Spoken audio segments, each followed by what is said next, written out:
Welcome to Seeing Art History. What do you see here? Do you see a cube of light?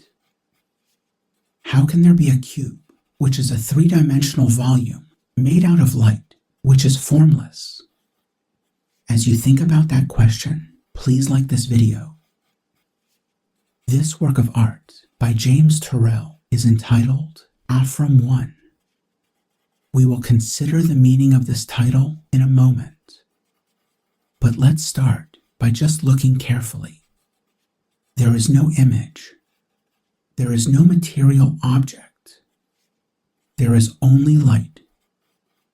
And yet, as this ethereal light inhabits an otherwise open space, it seems to materialize into a physical form, as if we could reach out and take hold of this intangible light.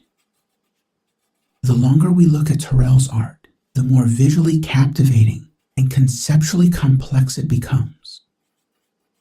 Afrum is created by light projected into the corner of a room.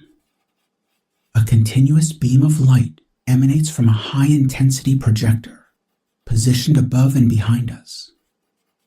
Filling the corner, the light has a presence that appears to have palpable three-dimensional solidity. In fact, what we see in Afrum One depends on where we are standing in the gallery.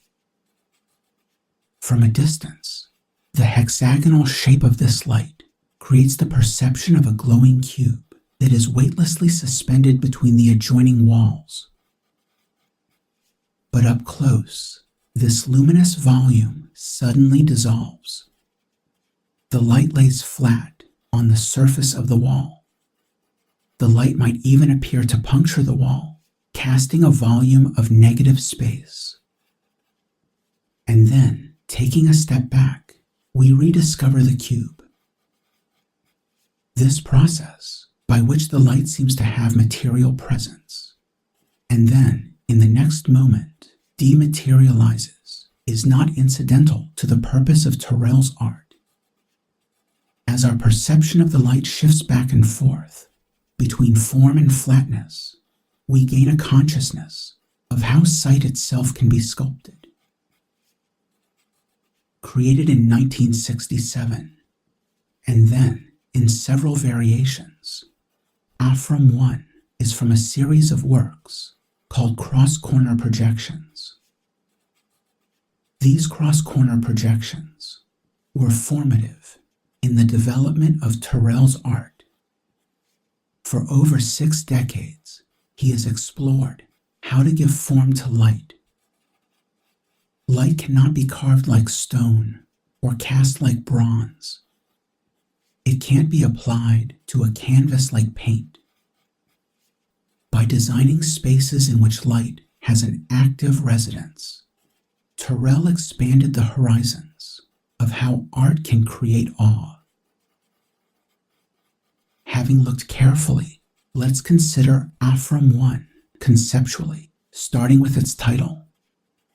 The title of a work of art can introduce a way of looking at it. Afrum is a word that Turrell invented. It has no other significance. Many works of art have titles that describe a motif or evoke an idea. Afrum is more like a person's name. As a title for a work of art that has no subject or symbolism, Afrum One alludes to the unmediated and autonomous presence of the light itself. As a dematerialized volume, this cube of light has a paradoxical identity. Because the cube is a geometric form that is identical on all sides, it can be rationally understood, described, and depicted. However, light is organic and an immaterial form of energy. In creating a cube of light, Turrell compounds the visual and conceptual phenomena of his art. We can better understand Afrum by comparing it with the art of the minimalist sculptor John McCracken. In 1965, Turrell had been McCracken's student and studio assistant. Their art rejects both depiction and illusion, but cultivates direct sensory perception. McCracken's art evidences a coherence of concept and form. This work does not represent anything besides itself. It has complete visual, conceptual, and material unity. In Afrum One, James Turrell has realized the direct material presence of the minimalist cube, but with the immateriality of light.